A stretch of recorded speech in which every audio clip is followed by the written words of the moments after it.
नमस्कार साथियों,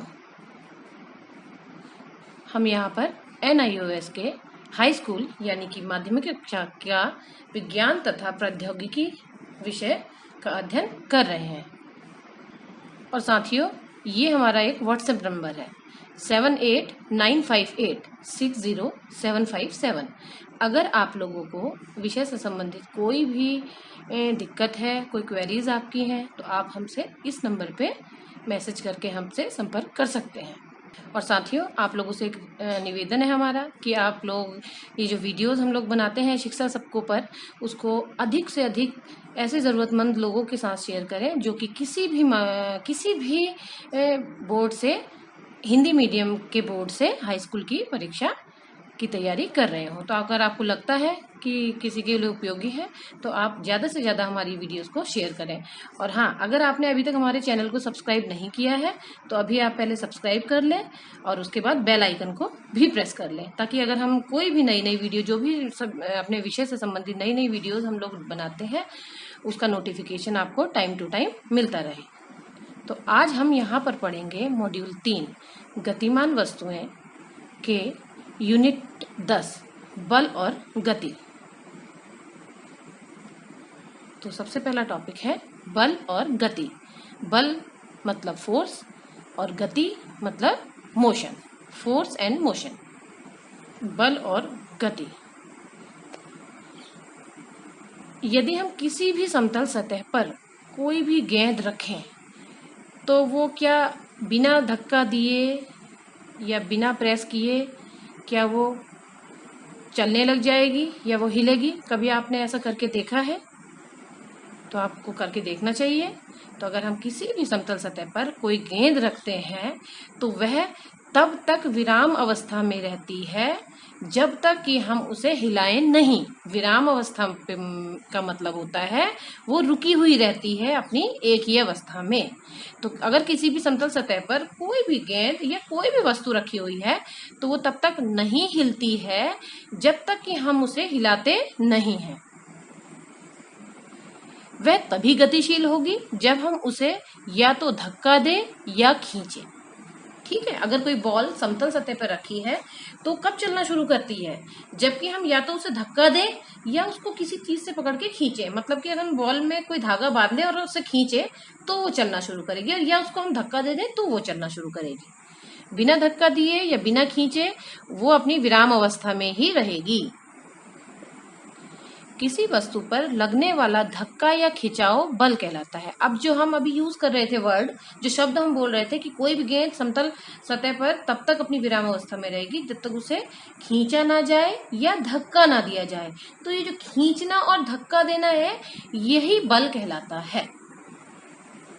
सरल भाषा में हम इसे धक्का या खिंचाव बोल देते हैं।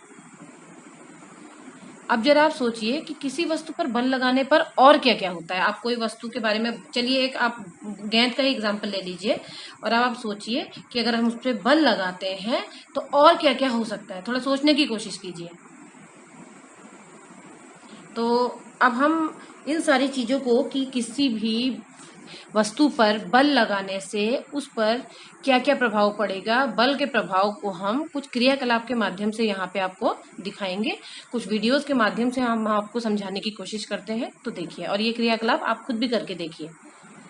तो ये क्रियाकलाप हमारा वस्तु विराम अवस्था से गतिशील अवस्था में आ जाती है। मतलब ये यहाँ पे हम आपको ये दिखाना चाह रहे हैं जब किसी वस्तु पर बल लगाया जाता है तो वो विराम अवस्था से गतिशील अवस्था में कैसे आती है।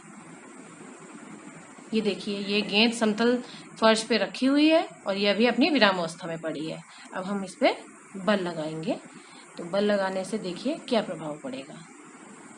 तो ये देखिए, हमने इसको धक्का दिया यानी कि इस पे बल लगाया तो ये रुकी हुई वस्तु हमारी गतिशील अवस्था में आ गई। और जब तक हमने इस पे धक्का नहीं लगाया था, बल नहीं लगाया था, ये अपनी विराम अवस्था में पड़ी हुई थी।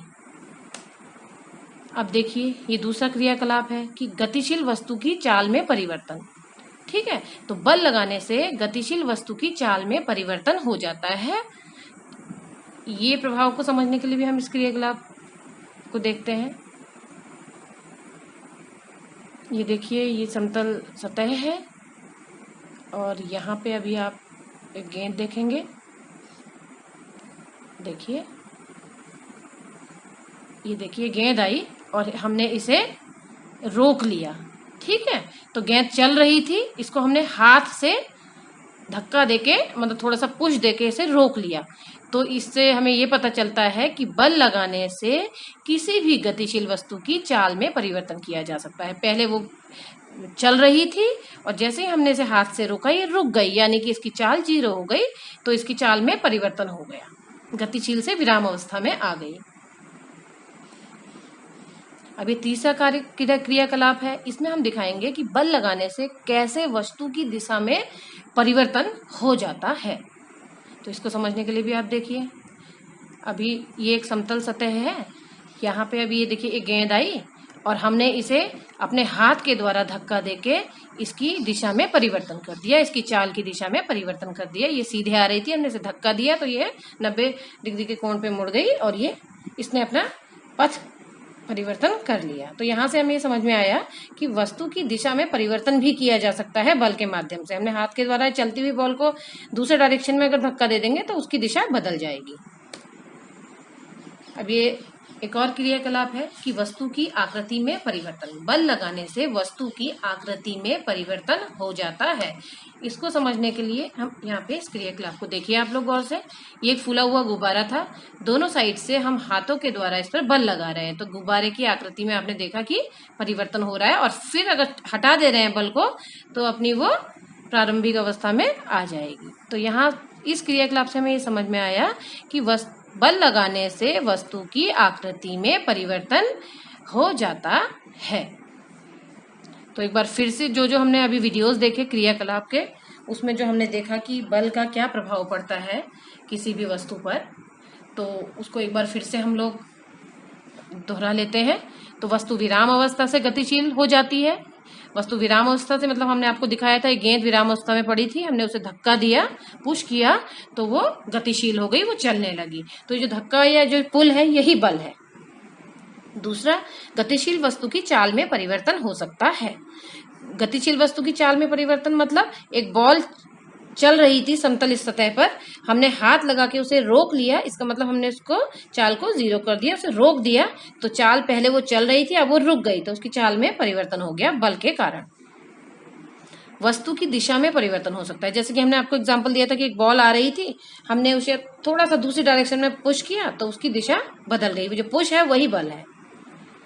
वस्तु की आकृति में परिवर्तन हो सकता है, जैसे कि हमने एक फूला हुआ गुब्बारा लिया, उसे दोनों साइड से हाथों से दबाया तो हमने ये देखा कि उसकी आकृति में परिवर्तन हो गया, और जैसे ही हमने बल को हटाया वो अगेन अपनी प्रारंभिक आकृति में आ गया। अब हम पढ़ेंगे संतुलित और असंतुलित बल।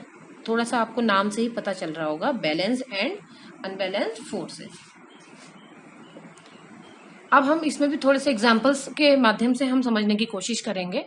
अब रस्साकसी खेल में देखा होगा आपने रस्साकसी, जिसे टग ऑफ वॉर भी कहते हैं, जिसमें क्या होता है, दोनों साइड पे खिलाड़ी होते हैं जो कि एक रस्सी को अपनी अपनी तरफ खींचते हैं, और जो खिलाड़ी अपनी ओर खींच लेता है उस रस्सी को सेंटर पॉइंट से ज्यादा, वो ही उसमें विजेता होता है। तो इसमें आप देखते हैं, हम लोग समझने की कोशिश करते हैं कि रस्साकसी खेल में जब दोनों टोलियां रस्से को समान बल से खींचती हैं तो वे रस्से पर संतुलित बल लगाती हैं। सपोज 4 लोग एक साइड खड़े हैं, 4 लोग एक साइड खड़े हैं रस्साकसी के खेल में।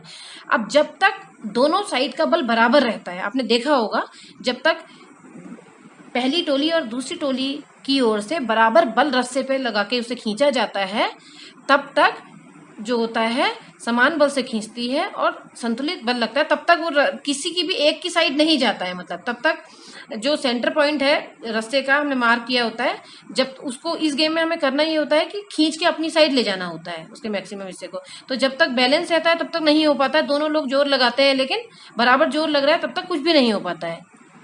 देखिए जैसे हमने यहाँ चित्र के माध्यम से दिखा रहे हैं आपको, इस स्थिति में रस्सा स्थिर रहता है, मतलब बराबर दोनों साइड से अगर बल बराबर लगेगा तो किसी की भी साइड नहीं जाएगा, वो बिल्कुल रस्सा जो होगा वो स्थिर रहेगा, जिस पोजीशन में वो रहता है वहीं पे रहेगा। जब एक टोली अधिक बल लगाती है तो ये दूसरी टोली और रस्से को अपनी ओर खींच पाती है। अब होगा क्या, कब खींच पाएगा कोई एक टोली दूसरी टोली को अपनी ओर, जब उस किसी एक टोली के द्वारा लगाया गया बल दूसरी साइड की टोली के द्वारा लगाए गए बल से ज्यादा हो जाता है, तब वो दूसरी टोली भी पहली टोली की ओर खींच के चली आती है। ठीक है, तो इस स्थिति में हम कह सकते हैं कि एक टोली ने दूसरी टोली से ज्यादा बल लगाया, यानी कि बल असंतुलित था। एक साइड बल ज्यादा था, एक साइड बल कम था। जिस साइड ज्यादा था उसने रस्से को अपनी ओर खींच लिया, और जिस साइड कम था वो लोग खींचे चले आए। ठीक है, तो यहाँ पे हम ये एग्जाम्पल है असंतुलित बल का। ठीक है, और संतुलित बल का समझने के लिए इसी खेल में आपको देखना, जब तक रस्सा स्थिर बना हुआ है, मतलब दोनों साइड बराबर बराबर बल लगा हुआ है, तो रस्सा किसी की भी ओर नहीं जाते हैं खींच के वो लोग दोनों टीमें, तब तक वो संतुलित बल कहते हैं उसको। और जब वो एक साइड खींचा चला जाएगा तो वो बल हो जाएगा असंतुलित बल। अब हम एक क्रियाकलाप के माध्यम से आपको संतुलित और असंतुलित बल को समझाएंगे। तो ये एक समतल सतह पर हमने एक समतल सतह या एक टेबल पे रख लीजिए आप, किसी पे भी ईंट रखा हुआ है। अब हम इस पर फोर्स अप्लाई करेंगे।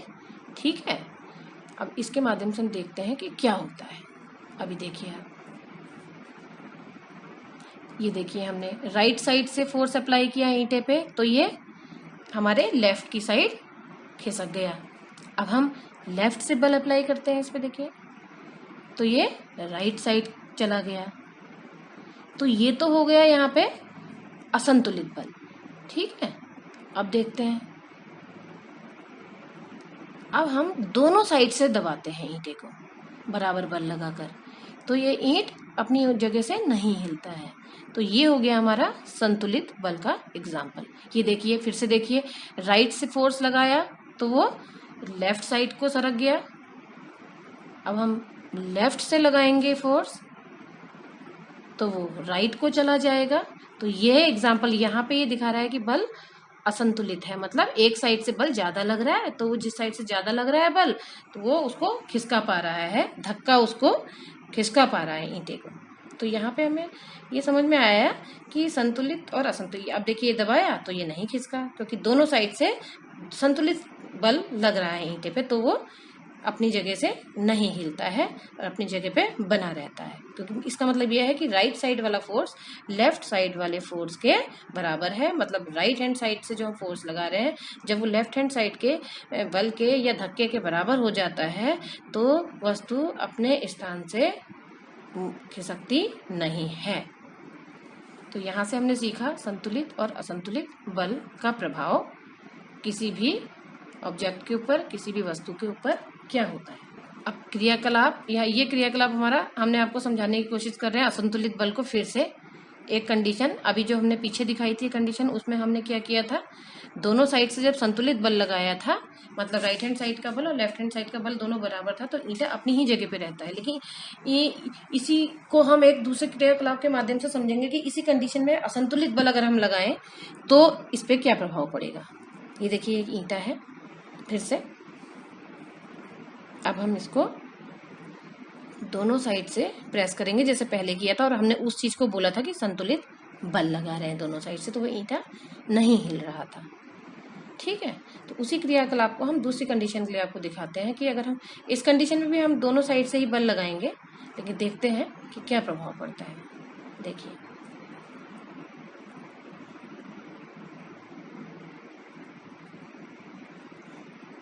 ये देखिए, हम दोनों साइड से बल लगा रहे हैं। ठीक है, अभी ये, अब देखिए, अब दोनों साइड से बल लगा रहे हैं, लेकिन ये राइट साइड को मूव कर रहा है। तो इससे हमें ये समझ में आया है कि अब देखिए, दोनों साइड से बल लगा रहे हैं, ये लेफ्ट साइड में मूव कर रहा है, जो कि पहली वाली कंडीशन में मूव नहीं कर रहा था। तो यहाँ पे यही अंतर है कि इस कंडीशन में जब पहले हमने राइट साइड लेफ्ट हैंड से धक्का दिया तो वो राइट साइड को चला गया। क्यों चला गया? क्योंकि जो लेफ्ट हैंड साइड का फोर्स था वो राइट हैंड साइड के द्वारा लगाए गए फोर्स से ज्यादा था, इसलिए वो ज्यादा वाले बल की दिशा में ही खिसक जाता है। इसी तरह अगर हम राइट हैंड साइड से बल लगाते हैं और लेफ्ट हैंड साइड से भी लगाते हैं और राइट हैंड साइड वाले बल को हम ज्यादा अप्लाई करते हैं वस्तु पर, तो वो राइट हैंड साइड वाले बल के कारण लेफ्ट की साइड मूव करती है। मतलब ये वो कंडीशन है, हर केस में जरूरी नहीं कि आप दोनों साइड से बल लगा रहे हैं तो वो संतुलित बल ही है। ठीक है, मेरा कहने का मतलब ये है, यहाँ भी दोनों साइड से आपने देखा अभी बल लग रहा था, लेकिन फिर भी ईंटा एक साइड को मूव कर रहा था, क्योंकि जिस डायरेक्शन में, क्योंकि हमने क्या किया, एक हाथ से बल लगाया, दूसरे से भी लगाया, लेकिन एक हाथ से ज्यादा बल लगाया दूसरी साइड के कंपैरिजन में, तो जिस हाथ से हमने ज्यादा बल लगाया ईंटा उसी डायरेक्शन में खिसक जाता है। तो यहाँ पे ये असंतुलित बल की कंडीशन हमने आपको दिखाई, समझाने के लिए कि असंतुलित बल कैसे काम करता है। ये हमारा व्हाट्सएप नंबर है, अगर आपको कोई भी दिक्कत लगे तो आप इस पे हमें मैसेज कर सकते हैं। धन्यवाद।